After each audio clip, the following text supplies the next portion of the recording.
Motherfuckers! Welcome, Buccaneers, to the Pixel Pirate Plays. This is your host, the Pixel Pirate, bringing you daily first impressions on the latest and greatest indie games.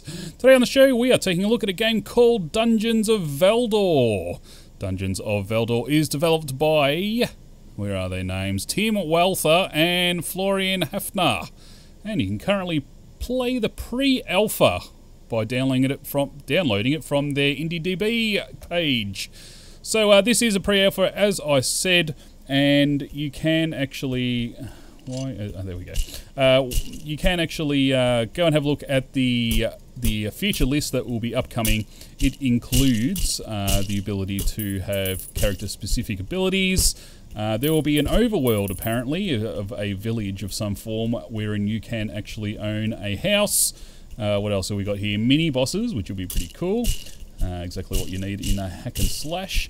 And what else have we got? That is about it. Skill system and more gameplay elements such as traps and things like that. And I'm sure a whole bunch more. So as you can see, it is a hack and slash, and currently I have only encountered two enemies. That red guy who shoots bows and or shoots a bow and arrow, I should say. He doesn't shoot bows, just arrows. And also the slug type guys. So as with any hack and slash, you kind of expect to get a little bit overwhelmed by the enemies, or a lot overwhelmed, depending on what game you're playing, and this is no different. You can get very overwhelmed indeed. In fact, I would go so far as to say that currently, in its current format, that sometimes, not very often though, sometimes you get a little bit too overwhelmed. That could be my lack of skill, but time will tell, I guess. So as you can see, you have one attack there, and you can also have a shield. So that's the right mouse button. The left mouse button is attack. It is very much a twin stick shooter style of gameplay. You point the weapon and you kill stuff with it, is basically the formula that it uses. Now one interesting thing that I found about the game is that the guy who has the bow and arrow can actually damage the other enemies as well as open chests for you when it attacks. I don't think they fight on purpose, and I don't know that that will be a feature, but that they can sort of damage each other is very cool, and something that you don't often see in these style of games. So as you can see, I'm also picking up money. The money is sort of magnetized to you. When you hit the chest, you will suck it in. I don't know if it has an area of effect or even a limited amount of time that it does that, because sometimes the coins actually get stuck. That could be because it is in pre-alpha, and any bugs you may see in the game, do be kind to it, because very early stage pre-alpha. In fact, that it's not crashing constantly and such things as that is quite a miracle in a pre-alpha. I have experienced fairly small bugs, nothing too major at all though. And overall my experience with this game currently is very positive indeed.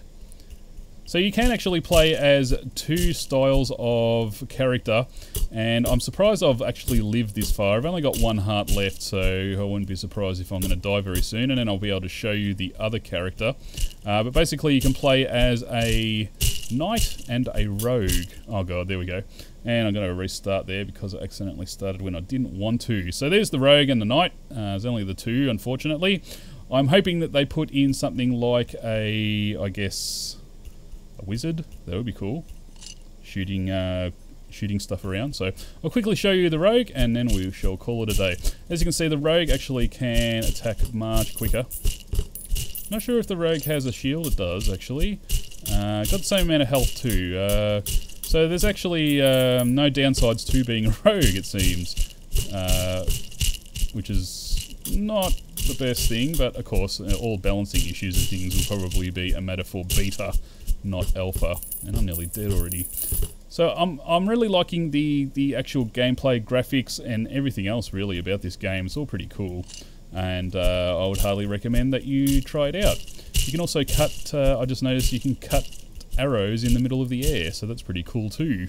So that is it for today. As I said, you can download Dungeons of Veldor by going to, or you can download the pre-alpha, I should say, by going to their IndieDB page, and that is, of course, in the description.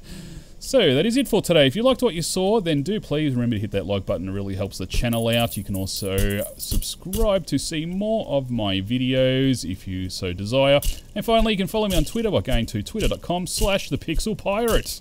This has been your host, The Pixel Pirate. Thanks everybody for watching, and I will see you next time.